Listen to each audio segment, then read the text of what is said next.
Can you guys tell what I'm farming for based on my intros? I'll pin the first comment that gets it right. In this video, I want to talk about main characters in gacha games, mainly the Trailblazer in Honkai Star Rail. This is mostly a speculation video, just a thought I had in mind when thinking about Harmony MC's place in the meta relative to break teams and how Remembrance MC will potentially take their place, leaving break behind. Back then, Genshin only had 6 playable elements in the game, being Pyro, Electro, Cryo, Hydro, Anemo, Geo. Few versions down the line, Dendro was introduced as one of the playable elements. With it, we also received the Dendro Traveler. While they're not exactly game-changing, they were the best Dendro slot before Nahida came. This was the first instance in Genshin where we see the main character having an actual use in meta relevance. But then Hydro MC came out and we went back to Dendro MC. In Star Rail, the Trailblazer never had any real meta relevance. There was only a very niche setup with Acheron. Fire MC would be using the Trend Cone and they'll generate stacks for Acheron's ult. But this didn't last long for multiple reasons. The first one, Trend doesn't work with Yao Cho in the team, but more importantly, Harmony Trailblazer was released. Side tangent. I find it funny that the first 2 Trailblazers, I mostly see people refer to them as Physical MC or Fire MC, addressing them by their element. But only now I've seen people refer to them as Harmony MC, addressing them by their path. Maybe it's just the community that I'm in. With the release of HMC, there wasn't any new archetype introduced or made playable that wasn't already in the game, unlike how Dendro was for Genshin. The break mechanic by itself was always been in the game. One of the common benefits from breaking is how enemies take 10% more damage when they are weakness broken. Breaking enemies can also interrupt their special abilities, delay their action, and so on. But break was never utilized to the degree that it is today due to various reasons. At least 2 major ones, in my opinion. The first reason is that there wasn't really anyone that specializes in reducing toughness bars. It was always just a secondary thought. And there's absolutely no reliable solution for off-element situations. This means that you always have to adapt your teams according to the enemies that you're fighting. Because if you don't, you end up being off element and you can't reduce toughness bars.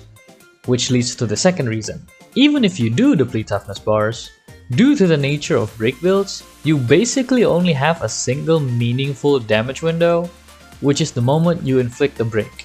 Usually the character that has the most break effect should be the one that deals the breaking hit. In this instance, assuming that your character is stacked on break effect, they will do a large amount of damage. Damage may vary per element. And if this damage instance didn't kill the target, then you have to wait for it to recover and then repeat the process again. Nowadays, both of these flaws have been easily solved by the break teams. Any of the breakers have their own ways to reduce toughness bars, and HMC solves the second issue. They allowed you to deal meaningful damage outside of the initial break hit. This is undeniably a game-changing ability to be introduced to the game, because it directly tapped into one of the core combat mechanics of the game. Sorry, bit of break glazing here. Point is, HMC is great. But now, the banana planner we got has summons in the description, Sunday is revealed to have an interaction with summons, and the new Remembrance path has also been revealed to have summons as its unique mechanic. And to top it all off, the upcoming latest path for the Trailblazer has also been revealed to be Remembrance. Real quick before we go on, guys, you can't always just switch back to HMC whenever you need to use them. Sure, maybe there's a fight or 2 in the story that'll probably force you to use RMC, but there's easy mode in the story anyway, so it doesn't really matter. I see people saying break is dead and acting like you can't ever go back to HMC or something like that. Just because there's a new meta team doesn't mean I have to follow it. And on the whole meta thing as well, I see that Church of Sunday wasn't too happy with the last video. Completely fair, by the way. Title and thumbnail definitely induced mad negativity, very intentional. That being said, point of the video was to quash FOMO, cause let's be real, there is a lot of people being swayed by mere hype. and chances are, these people would probably just end up wasting jades. If you already decided that you'll pull for Sunday no matter what, I'm happy for you. You know your jade values according to each of your accounts.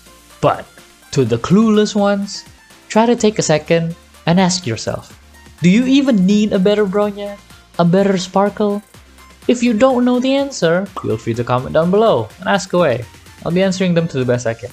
And for anyone wondering, yes, I will be making a similar video for Fugue as well, along with the other future characters in due time. So subscribe to stay tuned. That was a yap and a half. Back to Remembrance. From this point of the video, I'm going to be under the assumption that Remembrance MC will be as meta relevant as HMC was for Brick, which is undebatably mandatory. Maybe a side for Boothill, but he's the exception, not the rule. If this were to be the case going forward, maybe RMC would give your summons a billion gajillion damage multiplier or something. Then we would see yet another high usage rate of the main character, which in my opinion is very cool. I consider myself to have played plenty gachas for a long time now, and I can't think of a time where the main character, including their alternate forms, is given for free, has meta relevance for this long to this degree. Had to pull Lamau. Belle is an NPC, so I'm gonna go with the Cunning Hairs, in which case, all I know is Nicole is a diabolical good partner for Ju Yuan, while the rest are, I don't know. I know Havoc Rover was good, but I don't know if they were considered meta or not. I played this when I was 5, I don't even know what meta was. Technically, the MC would just use the gacha character's abilities, but if we're talking about the MC in story, had to pull. Not meta. Sensei is an NPC, so I'm gonna consider the Abydos gang as the main characters. I was told that Summer Ayane is actually meta relevant, and she's at least a welfare from the event. So that's cool, I guess, but it's not permanently free and you need to pull the others. Pretty sure she's not meta, pretty sure she's not meta. Had to pull, not meta. I guess Ayalami has cool torpedo stuff. I don't remember if she was meta. Had to pull, I think they were meta when Omni Evolution was out or something, because they were the ones who got it first, but I'm pretty sure that didn't last long, just like the game. Rest in peace, by the way, I had plenty fun. Had to pull, honestly I don't know the meta of this game. I'm pretty sure this guy is good at best, but not exactly meta. I couldn't think of any more gachas I played before. Wait, Monster Hunter. This is gacha, this is gacha, this is gacha, this is gacha, and even this is gacha. Basically, I haven't seen a main character who has meta relevant as Harmony Trailblazer, and while I do genuinely think that is very cool, it can potentially be worrying as well. Again, going by the assumption that RMC will be as meta relevant as HMC was, this alone is already enough to cause a problem, because now you essentially can't optimally run a break team for one side while running Remembrance team the other side, vice versa. And that's just two paths. What if the upcoming future, I don't know, Quantum Nihility Trailblazer can apply a Quantum Dot and then trigger all dots too, dealing a trillion damage. And then the next path, and then the next path. So then the devs can just puppeteer the meta with the MC, and whenever there is gonna be a meta shift, they'll just release a unit with a similar kit to replace the MC. Or maybe this is just another Hydro Traveler. And that's about it. If you enjoyed the video, give it a like, comment down your thoughts, feedbacks are greatly appreciated, I'll be reading through them. If you want to see more of me, consider hitting the subscribe button, it's free. I'll be doing more of these Yap videos in the future, even for other games. Now take a sip of water and have a good day.